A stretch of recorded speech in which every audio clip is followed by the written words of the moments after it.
नमस्कार विद्यार्थियों, लाडू पावनम संस्कृतम चैनल पर आपका स्वागत है। विद्यार्थियों, आज हम संस्कृत के त्रय मुनि, तीन मुनि हुए हैं। प्रथम युग के तीन मुनि, पहले मुनि हुए हैं पाणिनि, दूसरे कात्यायन और नंबर 3 पर आते हैं पतंजलि। इनका सामान्य परिचय प्राप्त करते हैं। आइए, ये प्रथम युग के कवि माने गए हैं। प्रथम युग के कवि, सबसे पहले पाणिनि। पाणिनि का समय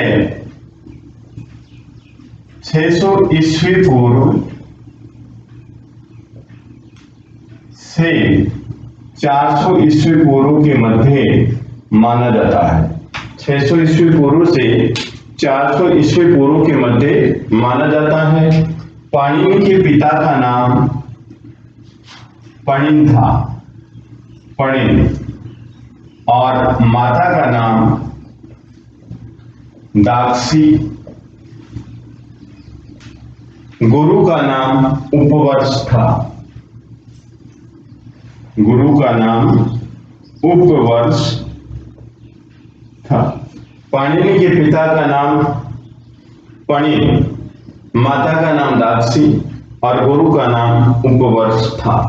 पाणिनि का जन्म पाकिस्तान के लाहौर में शलातुर गांव में हुआ था। पाणिनि का जन्म पाकिस्तान के लाहौर, पाणिनि का जन्म पाकिस्तान के लाहौर में शलातुर गांव में हुआ था, गांव में हुआ था।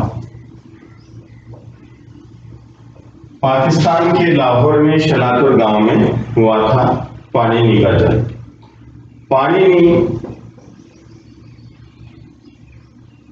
ने अष्टाध्यायी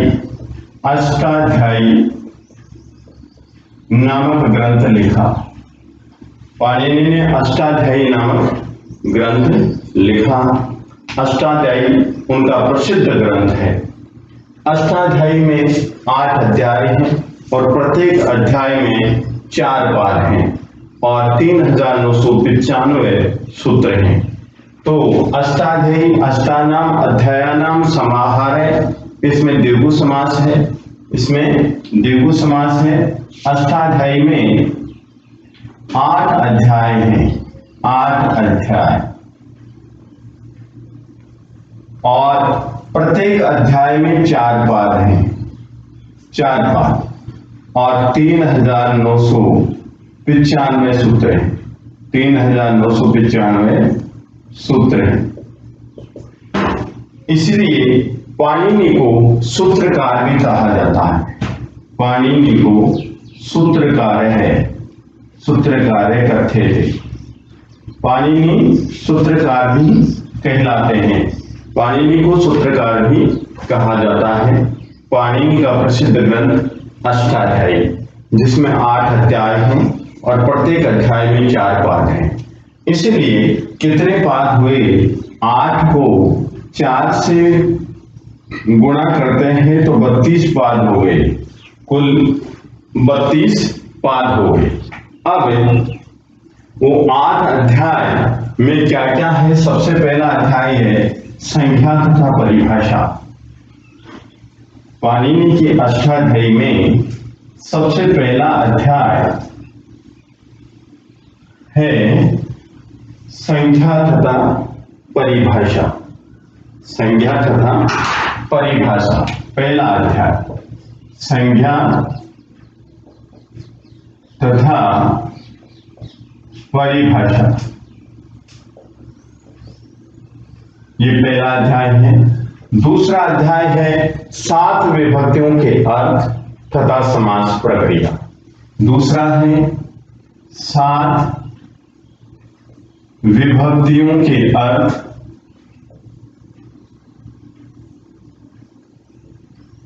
अर्थ तथा समास प्रक्रिया। समास प्रक्रिया 7 विभक्तियों के अर्थ तथा समास प्रक्रिया। नंबर 3 है धातुओं के विहित प्रत्यय। नंबर 3 धातुओं के विहित प्रत्यय। विहित प्रत्यय। और नंबर 4 और 5। नंबर 4 और 5 में तद्धित प्रत्ययों का निरूपण तथा स्त्री प्रत्यय। तद्धित प्रत्ययों का निरूपण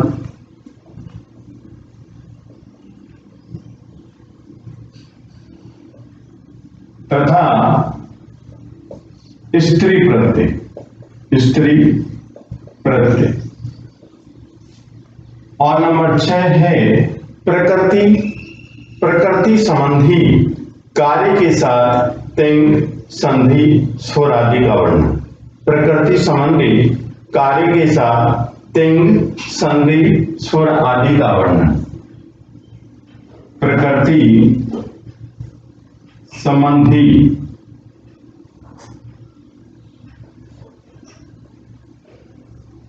कार्य के साथ तिंग संधि स्वर आदि का वर्णन। आदि का वर्णन। और नंबर 7 पर आता है प्रत्यय संबंधी कार्य। नंबर 7 पर प्रत्यय संबंधी कार्य। प्रत्यय संबंधी कार्य। और नंबर 8वां अध्याय है विद्यार्थियों। 8वें अध्याय में पूर्व भाग में द्वित्व संबंधी नियमन। पूर्व भाग में द्वित्व संबंधी नियम तथा 2, 3, 4 पादों में तथा 2, 3, 4 पादों में द्वित्व स्वर संधि सत्व णत्व आदि का वर्णन है। द्वित्व स्वर संधि शत्व णत्व आदि का वर्णन है। आदि का वर्णन है। पाणिनि ने पाताल विजय नामक ग्रंथ भी लिखा जो आज उपलब्ध नहीं है। पाताल विजय नामक ग्रंथ भी लिखा जो आज उपलब्ध नहीं है। तो पाणिनि का प्रथम अध्याय है संज्ञा तथा परिभाषा। दूसरा 7 विभक्तियों के अर्थ तथा समास प्रक्रिया। नंबर 3 धातुओं के विहित प्रत्यय। नंबर 4 और 5 तद्धित प्रत्ययों का निरूपण तथा स्त्री प्रत्यय। नंबर 6 प्रकृति संबंधी कार्य के साथ तिंग संधि स्वर आदि का वर्णन। नंबर 7 प्रत्यय संबंधी कार्य। और नंबर 8 पूर्व भाग में द्वित्व संबंधी नियम तथा 2, 3, 4 द्वित्व स्वर 2, 3, 4 पादों में 2, 3, 4 पादों में द्वित्व स्वर संधि सत्व णत्व आदि का वर्णन है। और पाताल विजय नामक ग्रंथ लिखा। अब त्रय मुनियों में हमने पाणिनि के विषय में जाना। और प्रथम युग के दूसरे विद्वान आते हैं, दूसरे मुनि आते हैं कात्यायन। तो कात्यायन का समय 500 ईस्वी पूर्व से 350 ईस्वी पूर्व के लगभग माना जाता है। कात्यायन का समय, जो कात्यायन मुनि हुए हैं उनका समय 550 ईस्वी पूर्व 550 ईस्वी पूर्व से 350 ईस्वी पूर्व के लगभग माना जाता है। कात्यायन समय 500 ईस्वी पूर्व से 350 ईस्वी पूर्व के लगभग माना जाता है। कात्यायन ने 1500 सूत्रों पर 4000 वार्तिक लिखी। 4000 वार्तिक लिखी। कात्यायन का पहला ग्रंथ है, कात्यायन का पहला ग्रंथ स्वर्गारोहण, स्वर्गारोहण नामक ग्रंथ लिखा। दूसरा भ्राज श्लोक, भ्राज श्लोक नामक ग्रंथ लिखा। और नंबर 3 कात्यायन स्मृति, कात्यायन स्मृति, ये तीसरा ग्रंथ है उनका। तो इस प्रकार कात्यायन का समय 500 ईस्वी पूर्व से 350 ईस्वी पूर्व के लगभग माना जाता है। कात्यायन ने 1500 सूत्रों पर 4000 वार्तिक लिखे और उनका पहला ग्रंथ स्वर्गारोहण, दूसरा भ्राज श्लोक और तीसरा ग्रंथ है उनका कात्यायन स्मृति। अब आता है पतंजलि, तीसरे मुनि। पतंजलि का समय 150 ईस्वी पूर्व के लगभग माना जाता है। तीसरे मुनि हैं हमारे पतंजलि। पतंजलि का समय 150 ईस्वी पूर्व के लगभग माना जाता है। पतंजलि का पहला ग्रंथ है महाभाष्य, महाभाष्य। पतंजलि ने पहला ग्रंथ लिखा महाभाष्य। महाभाष्य में अष्टाध्यायी की विस्तृत व्याख्या की। पतंजलि ने महाभाष्य में अष्टाध्यायी की विस्तृत व्याख्या की, विस्तृत व्याख्या की। पहला ग्रंथ महाभाष्य, इसमें अष्टाध्यायी की विस्तृत व्याख्या की है। दूसरा ग्रंथ है पातंजल योग सूत्र, पातंजल योग सूत्र, जिसमें योग के बारे में विस्तृत रूप से बताया गया है। और नंबर तीसरा है सामवेदीय निदान सूत्र, सामवेदीय निदान सूत्र। नंबर तीसरा है सामवेदीय निदान सूत्र। और चौथा ग्रंथ लिखा उन्होंने महानंद काव्य, महानंद काव्य। आज पतंजलि का पहला ग्रंथ है महाभाष्य, जिसमें अष्टाध्यायी की विस्तृत व्याख्या की गई है। दूसरा ग्रंथ है पातंजल योग सूत्र, तीसरा सामवेदी निदान सूत्र और चौथा ग्रंथ है महानंद काव्य। ये प्रथम युग के 3 मुनि हुए हैं। पहले मुनि हुए हैं पाणिनि, दूसरे कात्यायन और तीसरे मुनि हुए हैं पातंजल। अब द्वितीय युग के कवियों में सबसे पहले हम लेते हैं भर्तृहरि। तो द्वितीय युग के कवि सबसे प्रथम और सर्वश्रेष्ठ जो विद्वान माने जाते हैं, नीति कुशल, राजनीति कुशल, भर्तृहरि माने जाते हैं। और भर्तृहरि द्वितीय युग के कवि हैं। भर्तृहरि द्वितीय युग के कवि। भर्तृहरि कौन से युग के कवि हैं?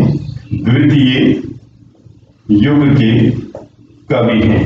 भर्तृहरि ने पहला ग्रंथ लिखा वाक्यपदीय, वाक्यपदीय ग्रंथ लिखा, वाक्यपदीय ग्रंथ।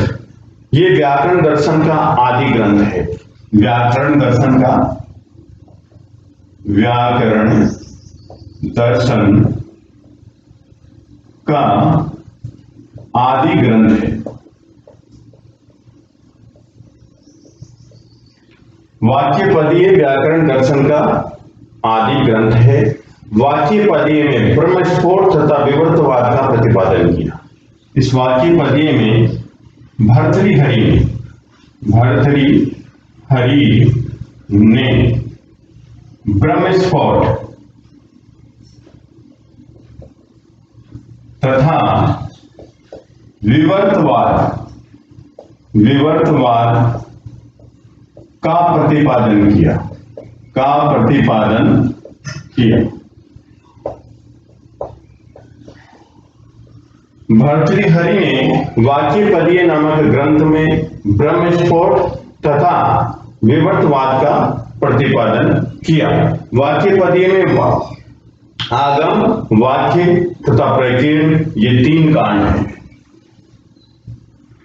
वाक्य पदीय में आगम, वाक्य तथा प्रकीर्ण ये 3 कांड हैं। 3 कांड हैं। प्रथम कांड को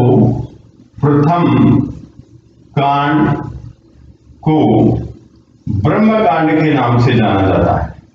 ब्रह्मकांड के नाम से जाना जाता है। प्रथम कांड को ब्रह्मकांड के नाम से जाना जाता है। और भर्तृहरि ने महाभाष्य पर महाभाष्य दीपिका नामक टीका लिखी। भर्तृहरि ने महाभाष्य पर महाभाष्य दीपिका नामक टीका लिखी। जो महाभाष्य है जिसमें अष्टाध्यायी की विस्तृत व्याख्या की है, और उस महाभाष्य पर महाभाष्य दीपिका नामक टीका भी भर्तृहरि ने लिखी। इनके बाद में जयादित्य तथा वामन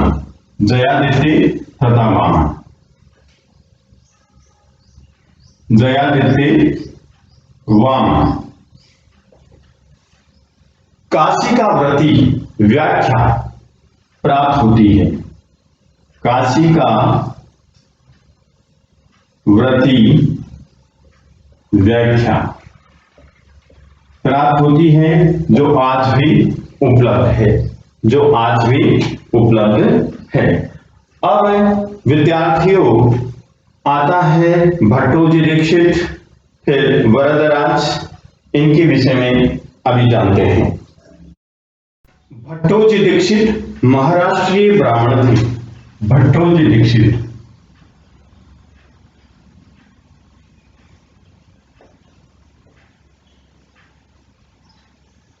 महाराष्ट्रीय ब्राह्मण थे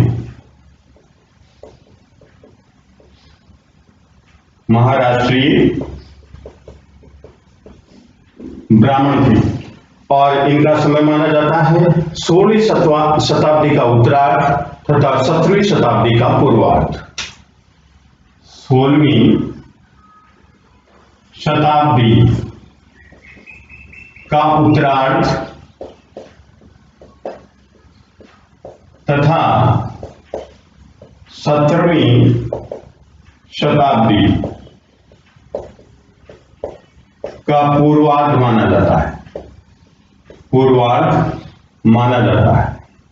16वीं शताब्दी का उत्तरार्ध तथा 17वीं शताब्दी का पूर्वार्ध माना जाता है। इन्होंने सिद्धांत कौमुदी नामक ग्रंथ लिखा और इनके पिता का नाम लक्ष्मीधर और गुरु का नाम शेष कृष्ण था। पिता का नाम लक्ष्मीधर,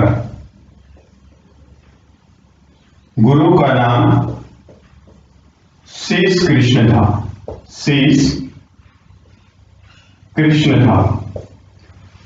पिता का नाम लक्ष्मीधर, गुरु का नाम शेष कृष्ण था। उनका प्रसिद्ध ग्रंथ है सिद्धांत कौमुदी। सिद्धांत कौमुदी, इन्होंने सिद्धांत कौमुदी ग्रंथ लिखा। सिद्धांत कौमुदी मुनित्रय के व्याकरण सिद्धांतों का सांगोपांग वर्णन करने वाला ग्रंथ है। सिद्धांत कौमुदी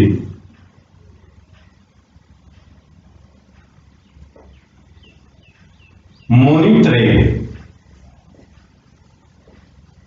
के व्याकरण सिद्धांतों का सांगोपांग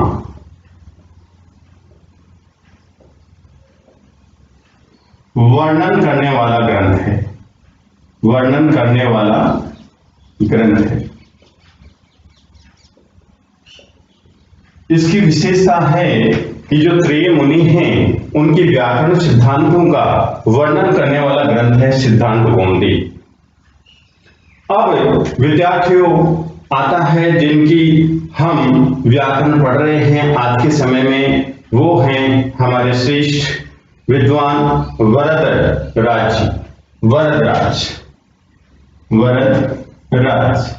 इनका समय माना जाता है 17वीं शताब्दी।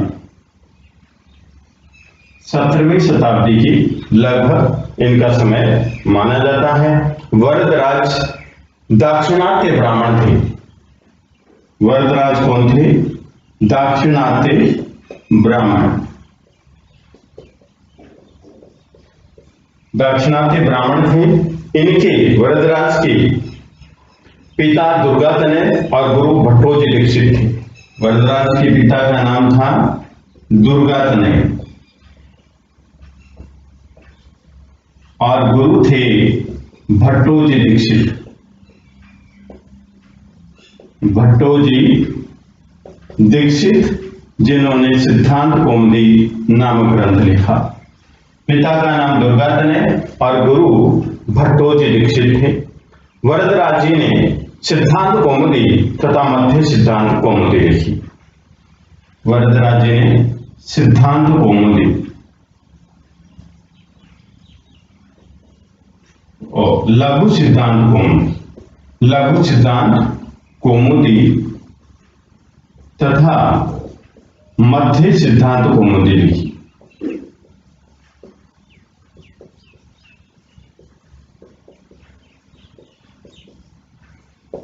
आज हम वरदराज की लघु सिद्धांत कौमुदी को पढ़ते हैं। लघु सिद्धांत कौमुदी पढ़ते हैं। और एक विद्वान हुए नागेश भट्ट। नागेश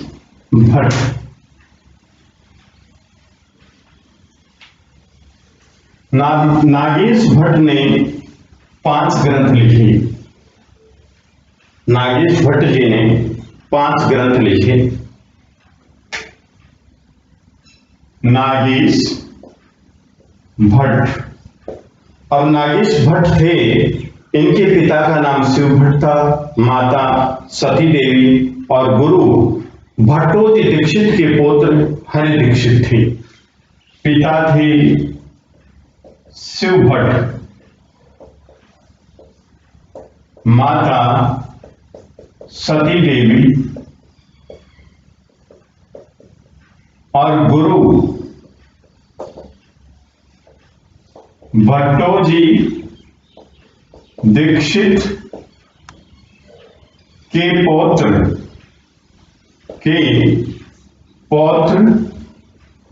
हरि दीक्षित थे। हरि दीक्षित थे। पिता शिव भट्ट, माता सती देवी और गुरु भट्टोजी दीक्षित के पौत्र हरि दीक्षित थे। इनका पहला ग्रंथ है लघु शब्देन्दु शेखर। पहला ग्रंथ लिखा इन्होंने लघु शब्देन्दु शेखर नामक ग्रंथ लिखा।